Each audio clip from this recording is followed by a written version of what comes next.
wassalamu ala rasulillah wa ala alihi wa sahbihi wa man wala, la hawla wa la quwwata illa billah. Allahumma salli wa sallim wa barik wa karrim ala sayyidina Muhammadin al-fatih lima ughliq wal khatim lima sabaq nasiril haq bil haq al-hadi ila siratikal mustaqim. Amma ba'd. Ayuhal ikhwan, hari ini kita masuk hikmah yang kelima, yaitu yang menjelaskan tentang bagaimana meraih perkara-perkara yang istimewa, perkara-perkara yang luar biasa, seperti manisnya dalam ibadah kepada Allah Subhanahu wa ta'ala, atau doa menjadi mustajab, yaitu dengan cara menghilangkan kebiasaan-kebiasaan nafsu kita.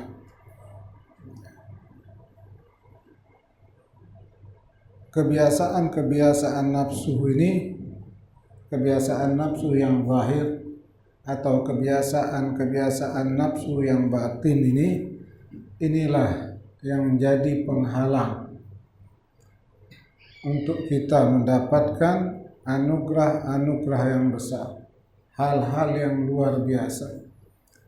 Mungkin kita merasa ibadah jadi hambar, zikir tidak menenangkan hati lagi, doa ini sepertinya tidak ada jawaban. Kita biasa memandang ini ada kaitannya dengan amal.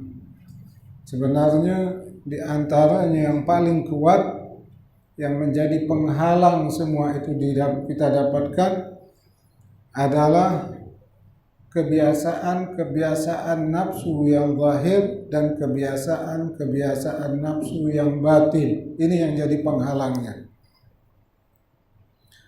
Selama kebiasaan-kebiasaan ini tidak kita kurangi atau kita hilangkan, maka ini yang menjadi kuat, menjadi penghalang kita mendapatkan anugerah-anugerah yang zahir maupun anugerah-anugerah yang batin dari Allah Subhanahu wa ta'ala.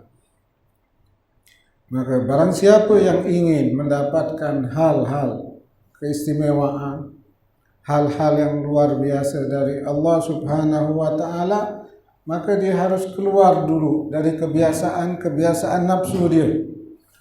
Kalau dia mau dapat hal-hal yang luar biasa pada zahirnya dia harus keluar dulu dari kebiasaan nafsu zahirnya. Kalau dia ingin mendapatkan keistimewaan, hal-hal yang luar biasa yang ada pada batin dia, seperti kenikmatan di dalam ibadah, kenikmatan di dalam zikir, maka dia harus keluar dulu dari kebiasaan-kebiasaan nafsu dia. Kalau kita gambarkan seperti ini, ada orang ini dia pengen kaya, pengen beli rumah, pengen beli toko, pengen beli mobil. Dia mau dapat ini semua, tapi kebiasaan dia pagi tidur, tak ada keluar, tak ada jalan, berkumpul sana, berkumpul sini, kerja tak ada. Ini bisa didapat tak? Apa yang dia harus lakukan? Keluar dulu dari kebiasaan itu. Bangun pagi, cari duit, kerja. Keluar dulu dari kebiasaan itu, baru kita bisa dapat hal-hal ini. Jelas? Keluar dulu. Kebiasaan-kebiasaan yang menghalang ente untuk sukses, itu harus ente tinggalkan dulu. Jangan ente kita berharap untuk sukses, tapi kita melakukan perkara-perkara yang menghalangi kita untuk sukses. Kita harus tinggalkan dulu adat istiadat, kebiasaan-kebiasaan itu, baru kita akan meraihnya. Jelas, ayo Rahman. Jadi orang yang mendapatkan keistimewaan itu adalah dia adalah orang-orang yang istimewa, kan? apa yang dilakukan sangat istimewa, baru dia dapat keistimewaan. Orang-orang yang mendapatkan hal-hal yang luar biasa itu, dia melakukan perkara-perkara yang luar biasa dulu, baru dia mendapatkan sesuatu yang luar biasa. Jadi pada hikmah ini Imam Ibn Athaillah mengarahkan yang menjadi penghalang yang terkuat dari zahir kita, hal-hal yang istimewa yang Allah berikan kepada zahir kita atau pada batin kita, adalah kebiasaan-kebiasaan nafsu kita. Kebiasaan-kebiasaan nafsu. Kebiasaan nafsu yang zahir ini lebih mudah dibandingkan kebiasaan nafsu yang batin. Kalau seseorang gagal untuk merubah kebiasaan nafsu yang zahir, malah berat dia mau merubah kebiasaan nafsu batin. Istilahnya begini, nafsu yang zahir ini masih bisa kita halang, seperti melihat yang haram, mendengar yang haram, melangkah kaki tempat yang haram. Kalau ini tidak bisa kita kendalikan, apalagi yang batin. Apalagi mau merubah sifat iri, sifat dengki, sifat dendam. Ini yang jelas-jelas di zahir kita tidak mampu. Jelas ya ikhwan. Maka nanti keistimewaan yang zahir sama yang batin lebih utama yang batin daripada yang zahir. Karena lebih rumit, lebih susah mengendalikan yang batin. Kita tidak ada kekuatan. Kita harus mengendalikan betul. Kalau tangan, mata, telinga, ini mudah kita kendalikan. Kalau ini tidak kita mampu, yang tersembunyi bagaimana lagi? Mau hilang. Jelas? Ya, ayo baca.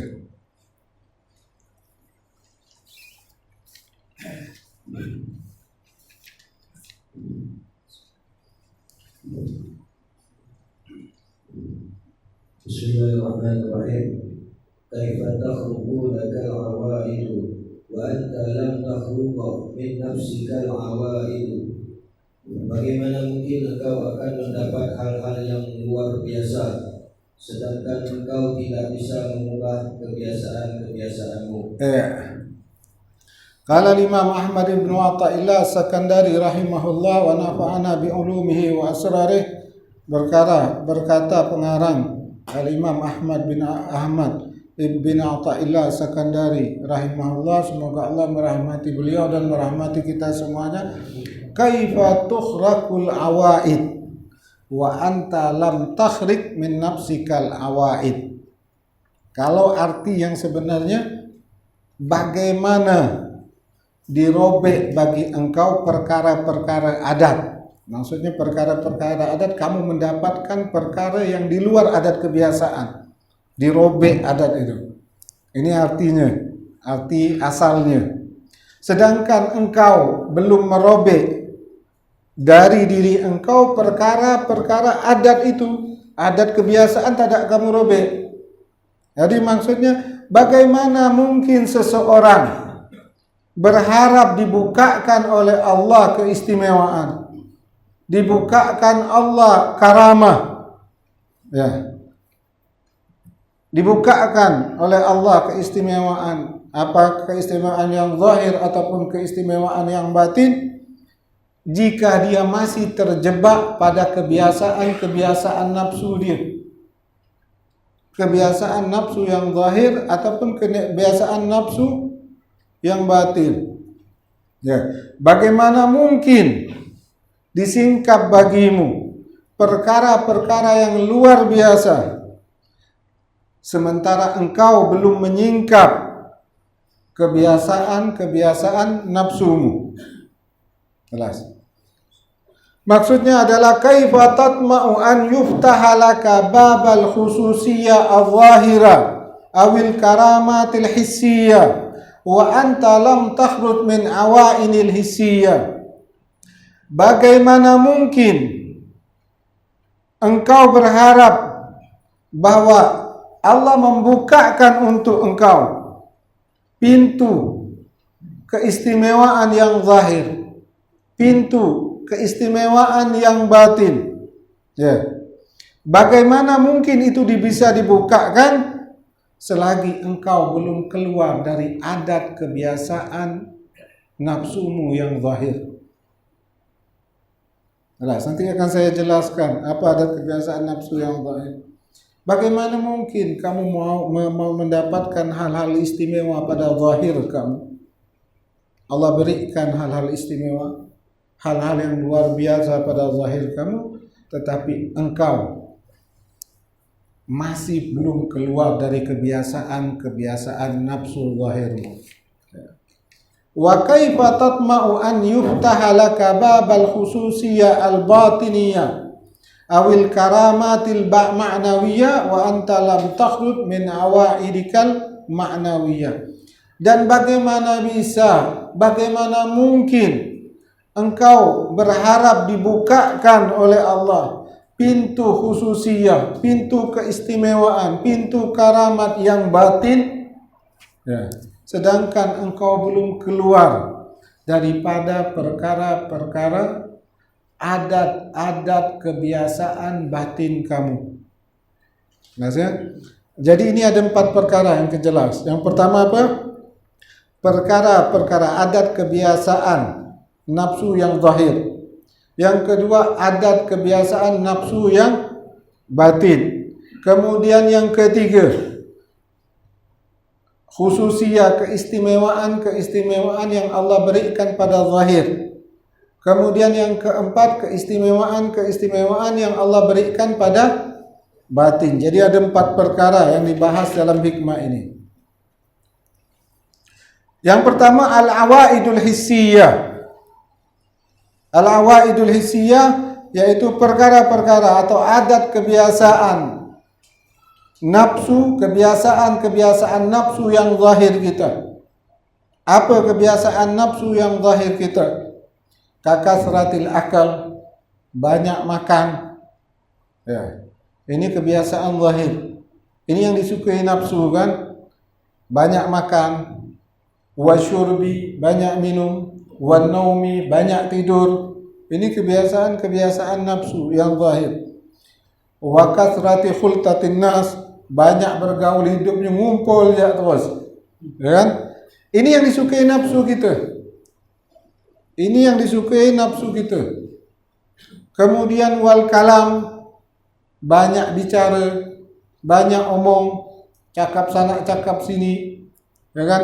Wal muhasamah, suka berdebat, hal-hal yang tak perlu diperdebatkan, hal-hal kecil, debat jangan kerja. Ini hal-hal yang disukai nafsu kita. Ini kebiasaan nafsu kita. Wal itab, banyak mencela. Kalau melihat sesuatu yang tidak sesuai dicela, datang sesuatu yang tidak dia inginkan dicela. Apapun yang datang dia tidak diharapkan langsung dicela, suka mencela.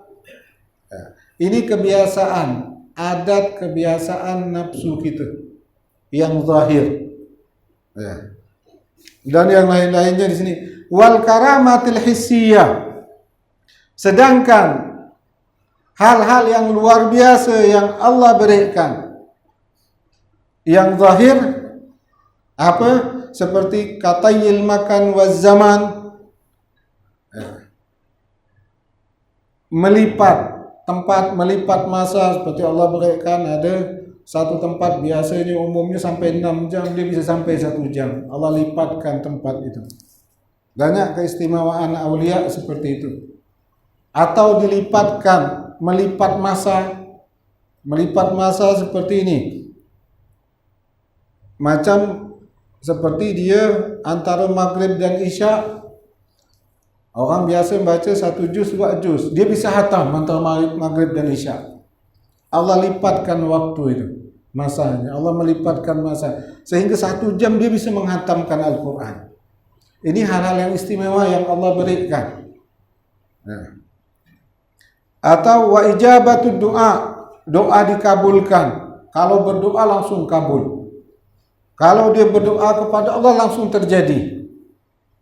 Atau wal masyi alal ma wal hawa, berjalan di atas air atau di udara.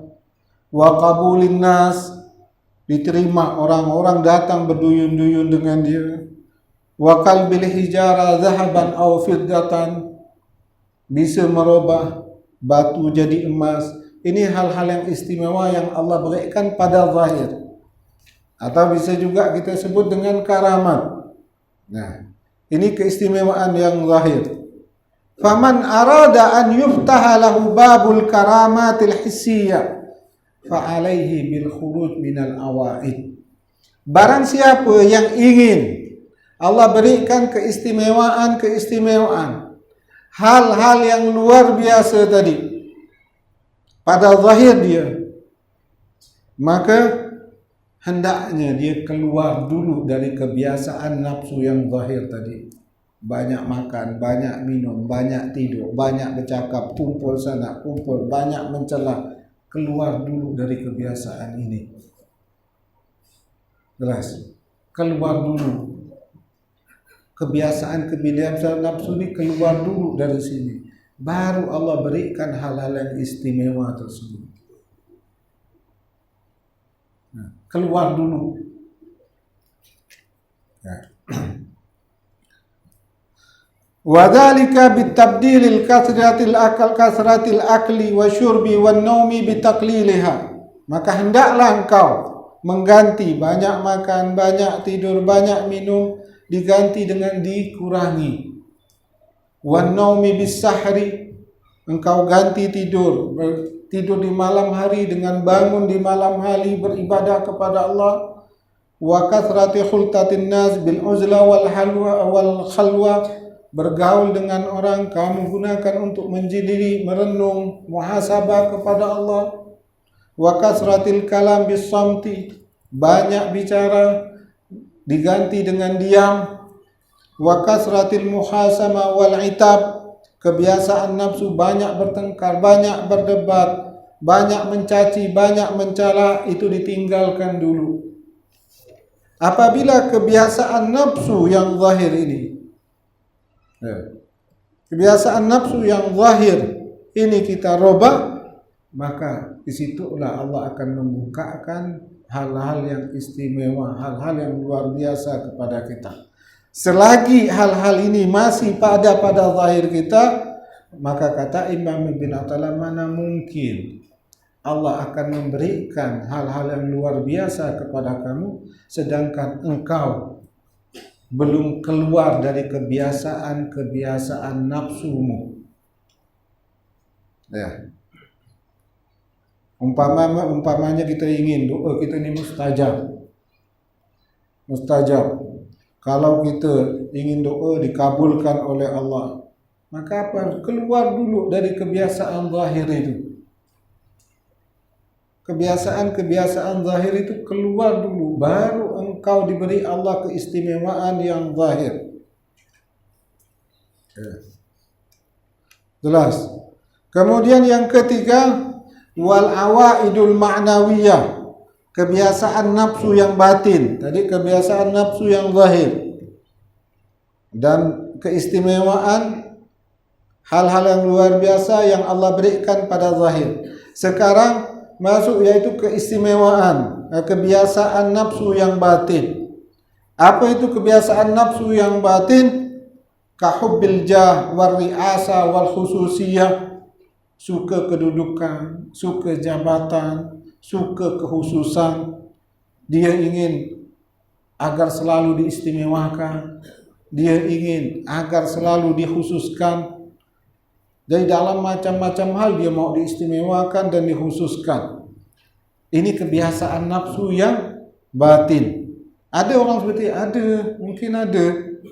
Orang ni maunya suka dimuliakan, suka dihormati, suka dikhususkan. Kalau mau makan dikhususkan. Orang kasih 2 piring, dia mau 2 piring. Orang kasih sepiring, dia mau 2 piring. Orang kasih 2 piring, dia mau 3 piring. Dia mau dikhususkan, dimuliakan. Ini nama kebiasaan nafsu yang batin. Wa hubbid dunya wal madhi was suhra. Apalagi perkara nafsu, kebiasaan nafsu yang batin, mencintai dunia, mencintai pujian, mencintai kemasyhuran, popularitas. Dia senang kau dipuji, dia selalu mencari, bukan lagi senang, dicari. Bagaimana orang muji dia? Bukan senang, dicari pujian. Yang dicari agar terkenal, masyhur, bahwa dikenal dia orang alim, agar dikenal dia orang yang permurah, agar dikenal dia orang yang dermawan, agar dikenal dia orang yang pandai, cerdik. Ini namanya kebiasaan nafsu yang batin. Jelas. Wakal hasadi, seperti dengki, kebiasaan nafsu yang batin, dengki. Wal kibri, sombong. Wal riya, wal ujub, wa tama' bil khalqi, tamak pada makhluk. Wa hamir rizki, risau dengan rezeki, takut dapat tak duit dia, dapat tak rezeki dia, saking takut dia sampai anak pun dipikirkan. Nanti kalau aku mati siapa yang ngasih makan anak? Jangan berlebihan. Kau mati Allah tetap ada. Yang memberi rezeki Allah. Mau mati aja. Terus saya pikir. Terus saya berapa banyak orang tua yang mati, setelah mati anaknya sukses? Berapa banyak? Nanti anak bagaimana, yang ini bagaimana, tenang. Yang beri rezeki bukan kamu sendiri yang ngasih rezeki Allah. Apa mikir anak? Biarkan. Habis mati Allah tetap ada. Bukan setelah mati tidak ada putus rezeki, tidak. Ini ketakutan dengan rezeki. Yang boleh kita bimbangkan nanti anak saya setelah ini bagaimana sholatnya, bagaimana puasanya, itu betul. Kalau rezeki sebelum kita diciptakan Allah sudah jamin. Jangan berlebihan. Jangan ketakutan luar biasa. Jelas. Ini kebiasaan nafsu yang zahir. Wal i'timad bil khalqi, berpegang kepada makhluk. Ia sangat percaya sama makhluk. Walaupun Al-Quran mengatakan, dia tidak percaya. Tapi ketika manusia mengatakan, dia 100% percaya. Ketika Allah menjamin rezeki dia tidak percaya. Ketika manusia menjamin rezeki dia percaya.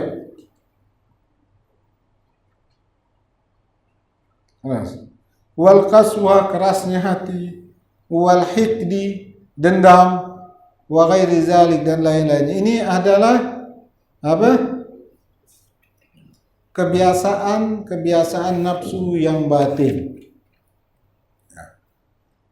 Wal karamah, dan kebiasaan hal-hal istimewa yang Allah berikan ke batin kita. Apa hal-hal istimewa?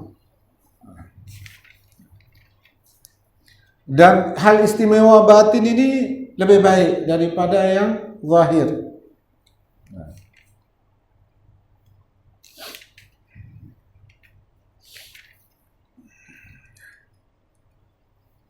Kalau karamah yang zahir, karamah yang zahir itu bisa macam jalan di atas air, kertas, batu diganti emas, bisa. Orang tukang sulap bisa, penyihir bisa. Tidak ada yang istimewa, hal-hal yang zahir. Tapi yang batin tidak Allah berikan kecuali orang-orang yang Allah cintai. Kalau yang batin. Kalau yang zahir ini bisa, orang-orang jahat bisa melakukan. Iblis tak bisa jalan di atas air dengan saudara. Tapi ini karamah zahir dan karamah batin. Karamah batin ini contohnya apa? Seperti apa? Kahalawatil ibadah, manisnya ibadah. Ini tukang sihir, tukang sulap tak bisa. Kalau yang zahir tadi bisa, jalan di atas air, jalan di atas udara, burung pun bisa. Jalan di atas air, ikan pun bisa. Tapi kalau anugerah hal-hal yang istimewa pada batin Allah berikan kepada orang-orang yang Allah cintai. Seperti apa? Kahalawatil ibadah, manisnya ibadah. Ini karamah batin namanya, hal istimewa. Kalau kita baca Al-Quran nyaman rasati, manis sekali rasanya. Kalau kita merasakan ini Allah anugerahkan karamah batin namanya. Ya. Kalau walaupun kita tidak paham bahasa Arab, tidak paham artinya, tapi nyaman sekali, tenang sekali. Ya. Karena ini tidak ada kaitan dengan arti. Ini buah. Ya. Ada orang tahu bahasa Arab, tahu ngerti artinya, tapi dia tidak mendapatkan hal seperti itu. Ini buah.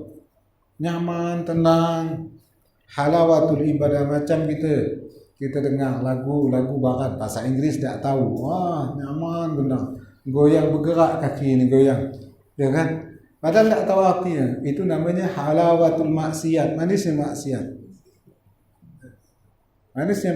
Nyaman, kita tidak tahu artinya. Begitu jual Quran, kadang dia tidak tahu artinya.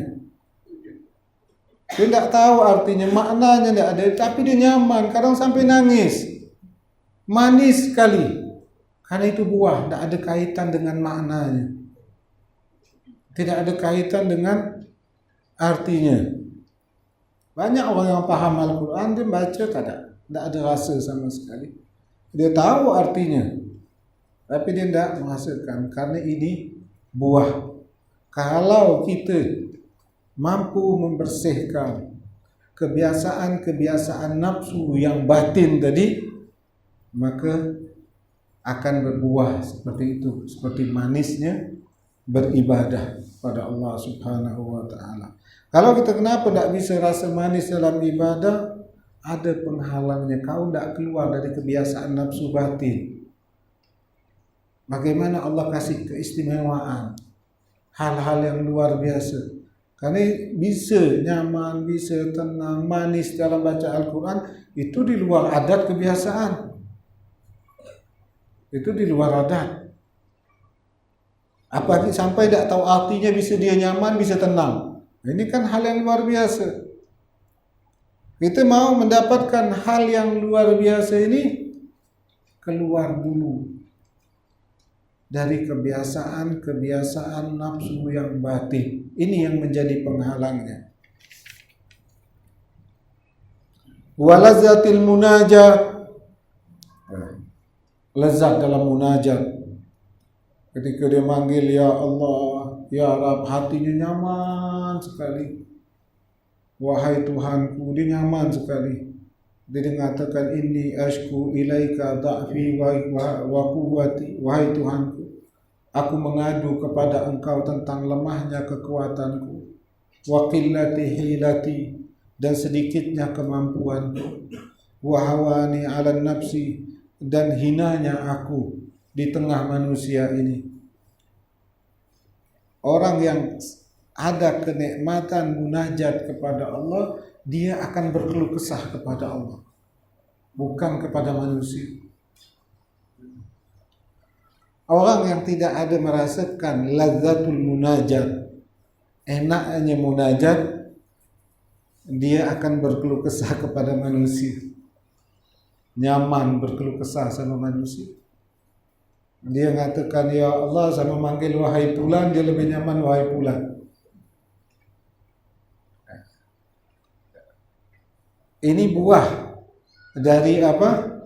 Membersihkan kebiasaan nafsu yang batin. Allah berikan manisnya ibadah, Allah berikan manisnya munajat. Ada masalah, datang sama Allah, ya Allah, berkeluh kesah sama Allah. Ada masalah lagi, bangun malam munajat kepada Allah, nyaman. Saat munajat kepada Allah, memanggil namanya itu nyaman sekali, enak sekali, nikmat sekali. Kepada manusia tidak ada rasa. Ini terbalik. Kepada Allah tidak ada rasa, tapi kepada manusia nyaman. Jelas.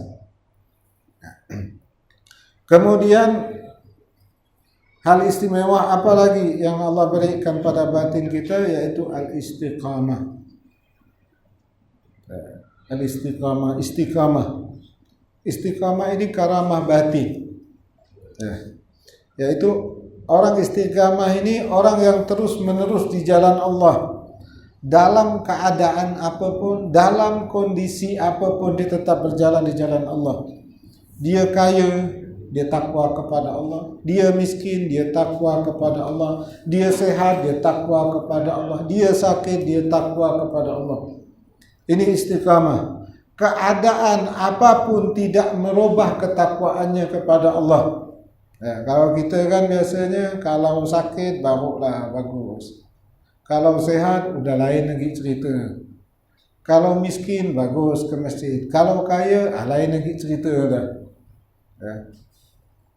Istiqamah ini dalam keadaan apapun dia takwa kepada Allah. Keadaan sehat dia taat kepada Allah. Keadaan sakit dia taat kepada Allah. Keadaan miskin dia taat kepada Allah. Keadaan kaya dia taat kepada Allah. Istiqamah ini buah.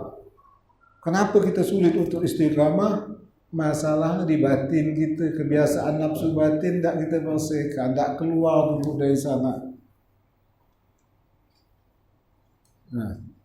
Istiqamah seminggu masuk bulan Ramadan, sehari, 2 hari, seminggu hilang dah habis.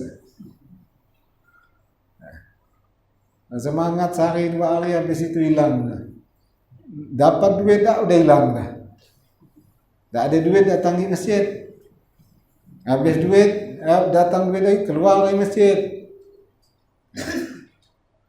Jelas? Ini istiqamah. Kalau seseorang ingin mendapatkan istiqamah, karena istiqamah ini lebih baik dari semua karamah. Khairun min alfi karamah. Lebih baik dari semua karamah. Kalau kita mau bisa istiqamah, apa yang harus kita keluar dulu dari kebiasaan nafsu yang batin. Karena karamah ini adalah hal istimewa, hal yang luar biasa yang Allah berikan kepada batin kita. Keluar dulu. Bagaimana mungkin engkau ingin mendapatkan keistimewaan yang batin, tapi kamu tidak keluar dari kebiasaan nafsumu yang batin?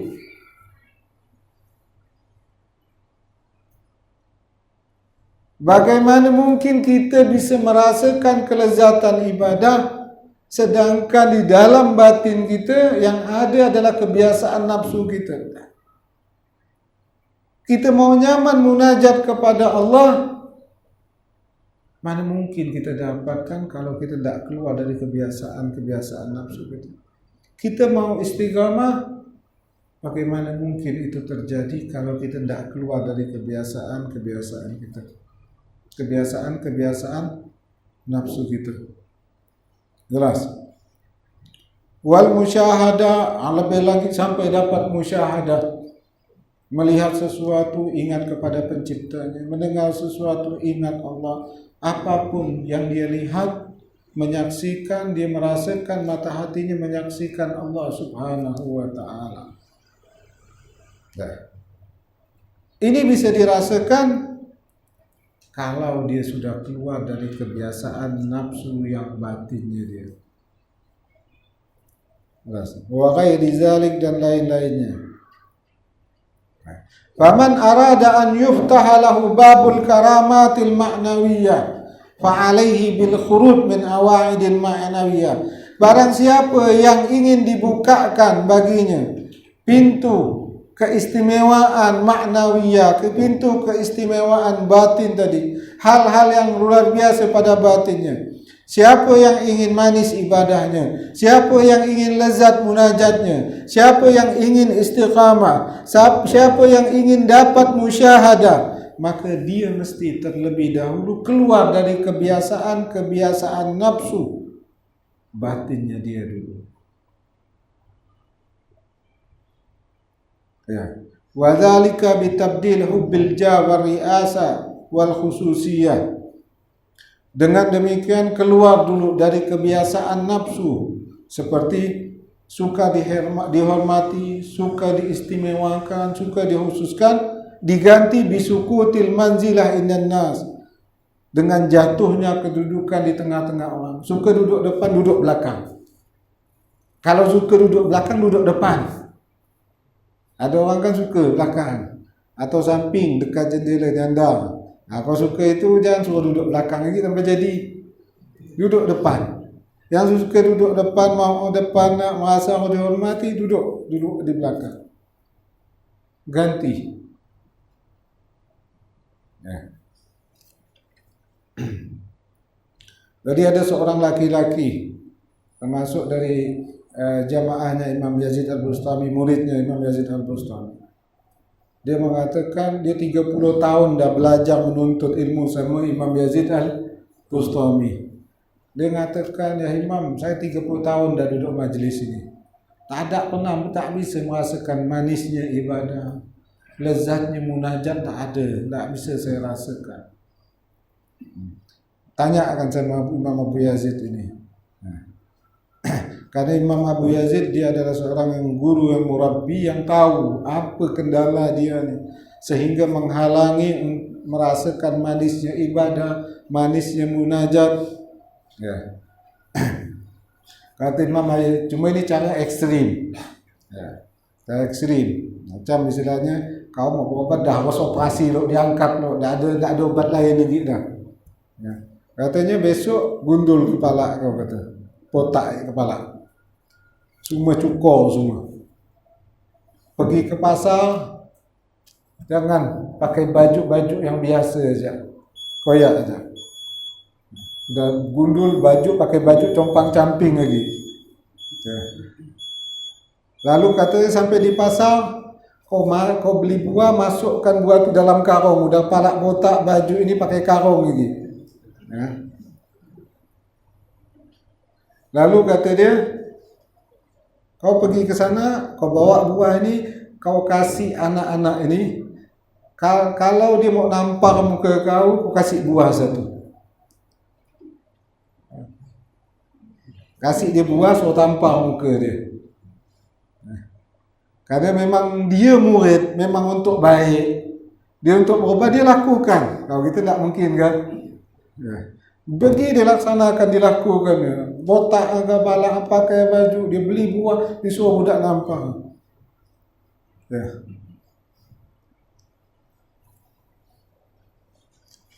Setelah dia melakukan, dia besok baru merasakan manisnya ibadah.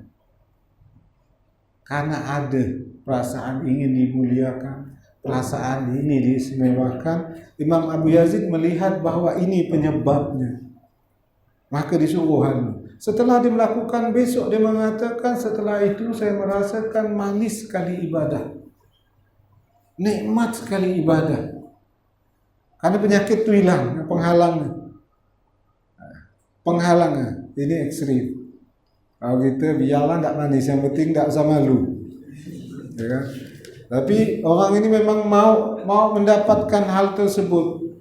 Karena barang itu sudah melekat kuat di hatinya, tidak ada obat, itu memang harus dilakukan. Kalau orang berobat, tidak bisa pakai obat lagi dah. Tak bisa, harus dioperasi dah. Mau dibelah, dikeluarkan lo, kok bisa. Tak mempan dah, obat tak mempan, apapun tak mempan.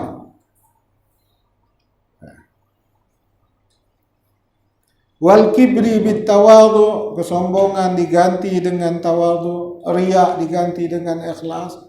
Wal hikdi, dendam diganti dengan memaafkan. Ya. Kalau kita bisa merubah kebiasaan nafsu tadi, batin. Kebiasaan batin itu nafsu, kebiasaan nafsu yang batin kita rubah, maka akan Allah berikan anugerah, keistimewaan, hal-hal yang luar biasa atau karamat yang batin juga. Selagi kita tidak keluar dari kebiasaan nafsu yang batin itu, ini yang kita rasakan. Quran, ngaji Quran hampa, solat hampa, istiqamah sulit, semua sulit. Kadang belajar berpuluh tahun pun tak ada faedah. Sama cerita Imam ini, murid Imam Yazid, 30 tahun duduk depan Imam Yazid Al-Bustami. 30 tahun. 30 tahun. Tapi karena dia belum mengeluarkan, menghilangkan sifat tersebut, tidak ada kenikmatan tersebut. Jelas ya, berat ya. Jadi itu penghalangnya. Itu penghalang. Ya, kadang kita merasa hambar, zikir tidak menenangkan, kita merasa ini amal tidak. Terkadang bukan itu. Yang menjadi penghalang utama adalah kebiasaan-kebiasaan nafsu itu. Perkara yang zahir kita tidak mendapatkan keistimewaan, berarti ada perkara kebiasaan nafsu yang zahir masih melekat. Hati kita tidak ada dapat keistimewaan hal-hal yang luar biasa, berarti ada perkara-perkara kebiasaan-kebiasaan nafsu yang batin gitu yang masih melekat di hati kita. Jelas? Ya. Itu menjadi penyebab baca tahiyat penutup. Baca. Dari awal lagi, baca tadi ungkapan.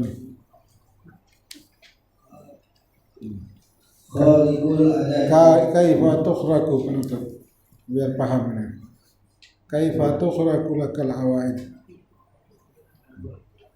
Kaifa takhluqu lakal awaid wa anta lam takhluqa min nafsikal awaid. Ya. Bagaimana mungkin engkau akan mendapatkan hal-hal yang luar biasa atau khawariqul adat, sedangkan engkau tidak bisa mengubah kebiasaan-kebiasaanmu. Jelas ya? Kebiasaan. Mau perkara akhirat atau perkara dunia sama. Nanti mau dapat hal yang besar, robah dulu kebiasaan.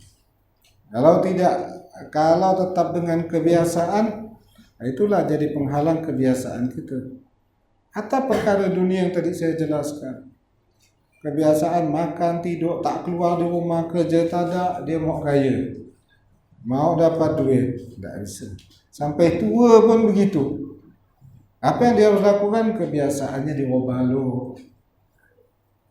Dirubah dulu kebiasaannya. Baru bisa. Karena kebiasaan itulah yang penghalang untuk itu jadi sukses. Ya.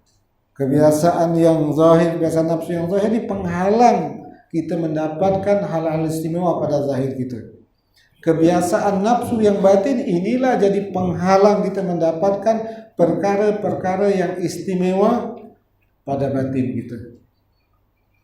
Ya, jelas ya? Subhanakallahumma bihamdika asyhadu an la ilaha illa anta astaghfiruka wa atubu ilaik.